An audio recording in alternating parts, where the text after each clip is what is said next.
John Gotti wasn't just the head of the Gambino crime family, he was a media sensation. Nicknamed the Teflon Dawn for repeatedly beating the law, and the Dapper Don for his sharp suits, Gotti lived like a king in a criminal empire.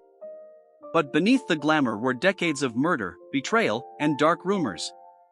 Here are 10 of the most scandalous, shocking facts about the life and downfall of America's most infamous mob boss.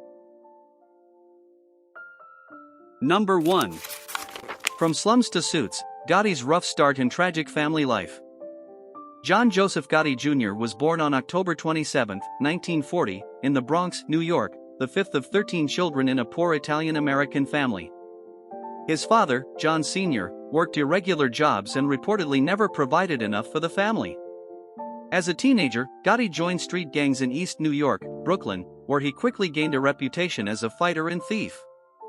By age 16, he had already dropped out of Franklin K. Lane High School and been arrested for robbery and hijacking trucks. In 1962, Gotti married Victoria DiGiorgio, whose father was Italian and mother Russian. Together, they had 5 children, including John A. Gotti, Jr., who would later follow in his father's footsteps in organized crime. The family's life, though outwardly glamorous, was steeped in pain. In 1980, their 12-year-old son Frank was accidentally run over and killed by a neighbor, John Favara. Months later, Favara disappeared. Many believe he was murdered on Gotti's orders. Gotti lived a double life, ruthless mobster by day, devoted family man by night. But can anyone truly separate love from violence in a house built on blood? Number 2. The night he killed his own boss. On December 16, 1985, Paul Castellano, head of the Gambino family, was gunned down with his driver Thomas Bellotti outside Sparks Steakhouse in Manhattan. The attack happened in plain sight, during rush hour. The murder was planned by Gotti and a few close allies, including Sammy the Bull Gravano. It shocked the Mafia world, not only because Castellano was the boss, but because Gotti didn't get permission from the Mafia Commission. This violated one of the organization's strictest rules. Days later, Gotti took over as boss. He dressed better, talked louder, and embraced the spotlight. But many insiders warned, the old Mafia never forgave disloyalty at the top. Was this a bold takeover or a ticking time bomb? Number 3.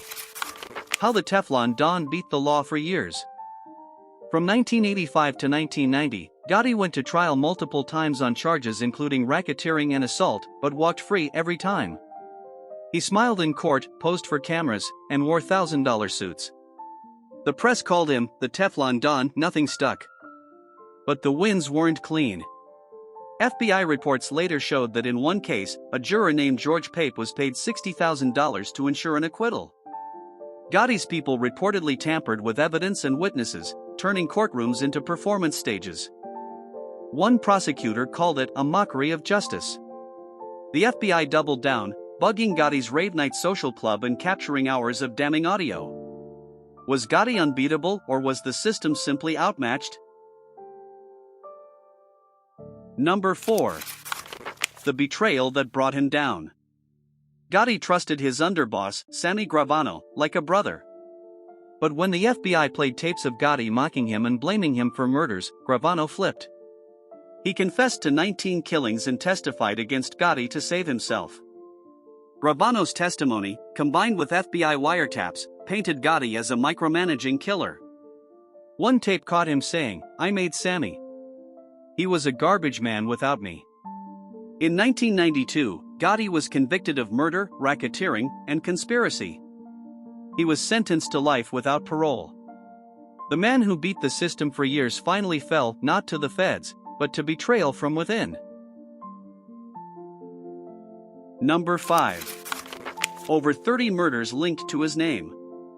While Gotti was convicted of 5 murders, informants and investigators tied him to more than 30. Many were allegedly ordered over disrespect, betrayal, or fear of snitching. One of the most notorious was Louis Di Bono, a Gambino soldier found shot in his Cadillac in the World Trade Center garage. FBI wiretaps recorded Gotti saying, he was gonna die no matter what. Rumors swirled about acid baths and dismembered bodies, tactics meant to erase victims completely. Though unconfirmed, such stories added to his fearsome reputation. Behind the camera flashes and silk ties was a man with blood on his hands. Number 6. Running a crime empire from solitary. After his 1992 conviction, Gotti was sent to the Supermax prison in Marion, Illinois. Held in solitary 23 hours a day, he was cut off from the world officially. Unofficially, the boss kept giving orders. He communicated through lawyer visits and messages passed by his son, John Jr. Some reports even claim Gotti approved hits from inside his cell. He refused to cooperate or show weakness. He once wrote to his daughter, "They'll never see me beg." But his refusal to step down led to internal chaos. The Gambino family began to fracture, and power struggles erupted. Number 7. Junior Gotti's embarrassing fall from power. John A. Gotti, or Jr., took over as acting boss in the early 90s. But unlike his father, Jr. was awkward, less feared, and frequently arrested. In 1999, he was convicted of racketeering and sentenced to 6 years. After his release, he faced 4 more federal trials. All ended in mistrials.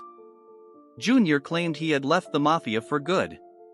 Rumors spread that he'd made a secret deal with the government, something he always denied. Still, within Mafia culture, even the suspicion of cooperation is unforgivable. The Gotti name, once a symbol of dominance, became a footnote in courtroom confusion. Number 8. His final days, cancer, silence, and isolation. In 1998, Gotti was diagnosed with throat cancer. He had surgery, but it returned aggressively. Transferred to a prison hospital in Springfield, Missouri, he suffered in isolation. Unable to eat, speak clearly, or see family often, Gotti died on June 10, 2002, at age 61. He had once ruled New York's streets, but his funeral was small and quiet, monitored by federal agents. No grand send-off. No Mafia parade. He was buried in St. John's Cemetery in Queens alongside other mob legends. But unlike them, Gotti's end felt less like closure and more like exile. Number 9. Secret ties to cops, celebs, and judges? Rumors long circulated that Gotti wasn't just protected by mobsters, but by cops, judges, and city officials. In 1992, a New York police officer was caught leaking FBI surveillance info about Gotti's club. Others claimed Gotti had friendships with celebrities, local politicians, and even TV producers who saw him as a New York icon. No names were ever confirmed, but whispers of influence and bribery followed him everywhere. He may have worn Mafia gold, but some believe he had backup far beyond the 5 families.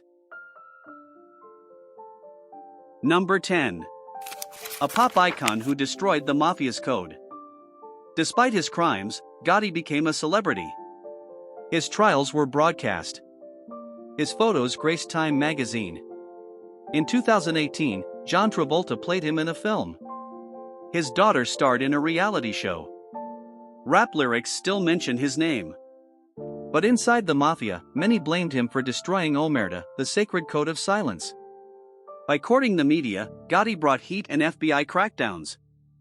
His ego, they say, ended the Mafia's golden era.